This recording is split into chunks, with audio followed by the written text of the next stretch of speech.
Hello friends, welcome to our channel Random Dictation. Subscribe our channel for daily dictations. Get ready for the dictation. This dictation is for the aspirants who is preparing for group steno SSC grade D. So get ready. Sir, the Essential Commodities Act was passed 5 years ago, and when the minister yesterday came with an amending bill, we expected that he would give us a brief report on the working of this measure for the last few years.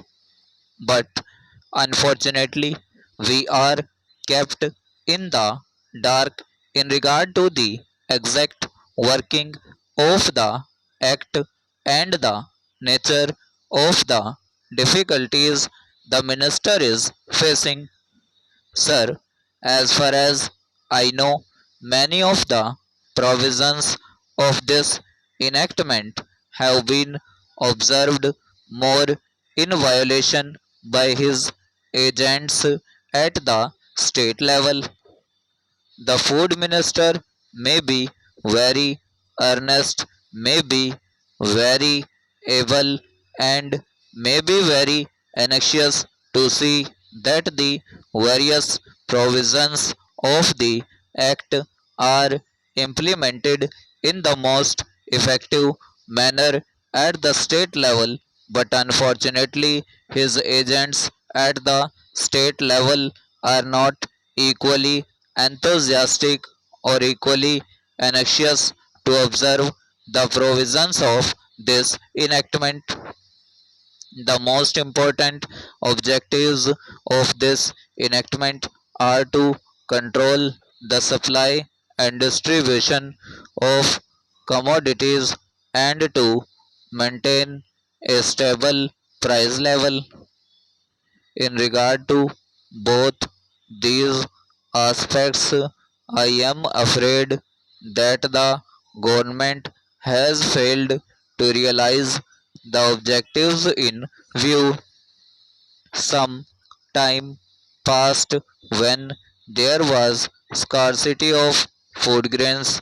Attempts were made to make procurement from certain wholesale merchants and from rice mills.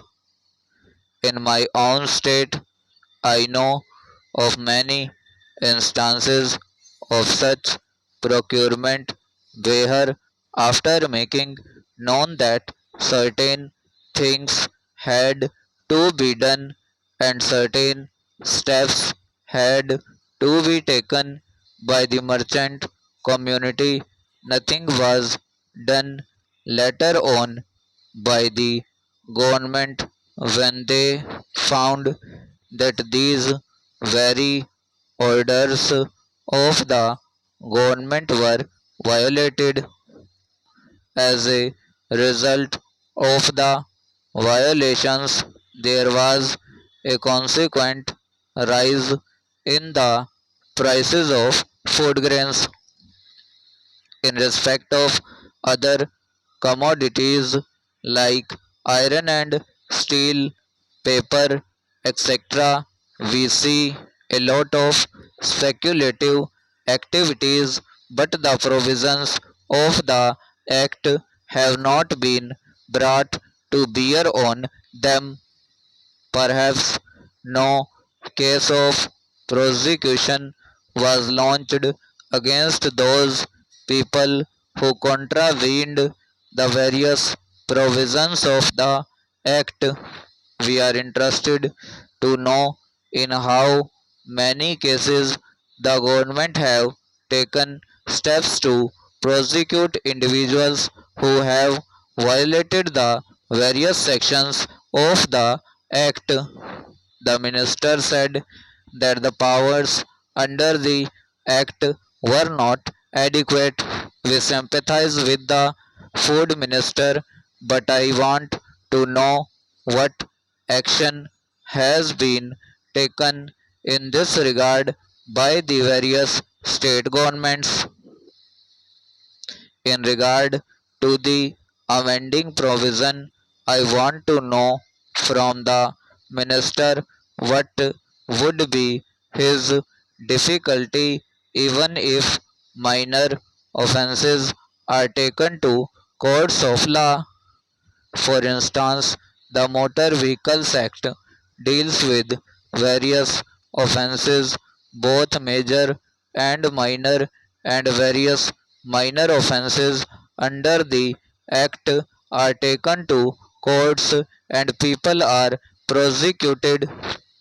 What is the difficulty in taking these cases of a minor nature to courts of law? There the people will have some safety that they will get a hearing, and if the offences are really offences, then they would be prosecuted, otherwise they will be acquitted. Here the minister says that there should be a security deposit. If there is a violation of a particular provision of the enactment, then the executive authority will have the power either to confiscate a part of the amount or the whole of the amount. We are clothing the executive authority with more powers. I do not grudge giving powers to the executive authority provided they are used properly and effectively and have been discriminations apart from the ineffectiveness of the various provisions. Wherever these provisions were used, there had been discriminatory use of these provisions against a few or in favor of a few. Stop. Normally, when officers are clothed with more powers, there is large scope for corruption. I feel that it would be desirable to avoid such malpractices, and it would be desirable, I think, that even for minor offences, the parties should have a chance to defend their actions. I do not think that this problem of dealing with minor offences will become complex or complicated in any way if we take them to courts of law. I want a reply from the minister in what way he is suffering from a handicap in dealing with minor offences or offences of a technical nature.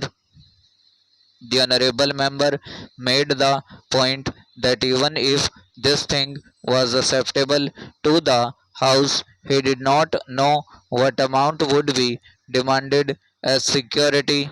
So the minister should tell us what amount is normally expected from a licensee in all cases and what the offences are which are of a technical or minor nature which he has in view. We are not told which are major offences and which are minor offences. Clarifications on these points are necessary. I wish that the act which came into effect long ago was implemented properly.